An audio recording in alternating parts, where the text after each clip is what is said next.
woke up from sleep from my sleep to see a room full of medics, and I was told that there was no heartbeat and our son had passed Wow. away in the womb.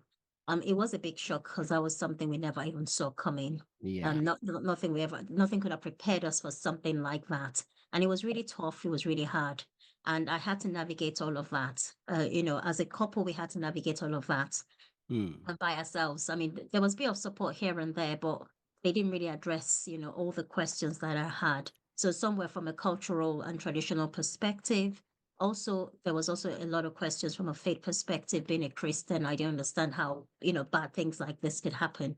Yeah. Also, I mean, medically speaking, there was negligence from the hospital, but we can't say 100% that would have changed the outcome, but you just never know. So yeah, there was also dealing with that, that if maybe things had been done differently, or they had attended to me much earlier, or they had brought the baby much earlier and actually realized that the baby was in distress, Yeah. the outcome would have been different. So I had to navigate all of that. And most of that was done, alone with my husband. And I just began to think that, what, no one is talking about this, I mean, I only got to know things like this even happened when people came to visit. And then some of my aunties would say, oh, this happened to my mom also said she had a couple of miscarriages, but that was things that were never discussed prior to, Mm. this experience. And I just thought, why is no one talking about it? Why is this not public knowledge? So I spent a lot of time online trying to find answers, trying to find support.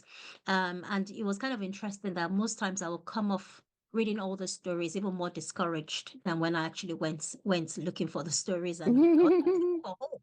But I just didn't get that online. And so I began to do my own research, began to look for my own source of hope.